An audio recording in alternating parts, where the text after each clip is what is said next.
নারীদের নাপাক কাপড় পবিত্র করার সঠিক নিয়ম কোনটি? আমাদের মা বোনেদের মাসিক আল্লাহ প্রদত্ত একটা সমস্যা হয়, সেই জায়গা থেকে যেই রক্তটা বের হয় বা নাপাকিটা লেগে থাকে, এই নাপাকিটা যদি সুন্দরভাবে আপনি পরিষ্কার করতে না পারেন, সহি নিয়মে পরিষ্কার করতে না পারেন, তাহলে আপনার নামাজ কিন্তু আল্লাহর দরবারে কবুল হবে না।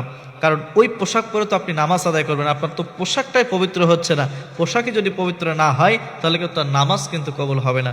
কারণ নামাজের যে নিয়ম রয়েছে, নামাজের যে আরকাম আহকামগুলো রয়েছে, তার ভিতরে শরীর পাকের পরেই কিন্তু আপনার কাপড় পাক থাকা লাগবে।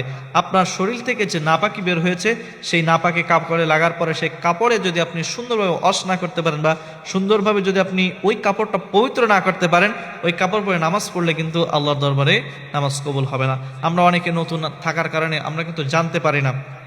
তো এজন্যই নবী করিম সাল্লাল্লাহু আলাইহি ওয়াসাল্লাম কিন্তু সব কিছু শিখিয়ে দিয়ে গিয়েছেন তার উম্মতের জন্য কিভাবে এই কাজগুলো করতে হবে। কারণ তিনি কিন্তু এই দুনিয়ায় চলার জন্য একটা প্রতিচ্ছবি ছিলেন, কিভাবে সাংসারিক জীবন চালাতে হবে, কিভাবে রাষ্ট্রের জীবন চালাতে হবে, কিভাবে ব্যক্তির জীবন চালাতে হবে, সব কিছু কিন্তু তিনি জানিয়ে দিয়ে গেছেন। আল্লাহ তাআলা কোরআনে জানিয়েছেন, এরপরে যেগুলো ব্যক্তি জীবনে দরকার সেগুলো কিন্তু তার রাসূলের মারফতে মানুষকে জানিয়ে দিয়ে গিয়েছেন।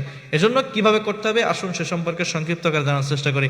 যখন কোনো মহিলার এই যে মাসিক আল্লাহ প্রদত্ত যে সমস্যাটা আছে, এরপরে যে নাপাকিটা লাগবে, সেই নাপাকি লাগার পরে যদি সেই নাপাকিটা লেগে যদি শক্ত হয়ে যায়, তাহলে প্রথমে ওই নাপাকিটা ঘষতে হবে। ঘষে ওই নাপাকিটা পরিষ্কার করে এরপর পানি দিয়ে সুন্দরভাবে নিংড়াতে হবে। এভাবে আপনি ওই নাপাকিটা সুন্দরভাবে ক্লিন করবেন। এরপরে 3টা পদ্ধতিতে ওই কাপড়টাকে পবিত্র করবেন। প্রথমে আপনি যদি বালতি থাকে ছোট, অল্প পানি নিয়ে সেখানে আপনি দিবেন।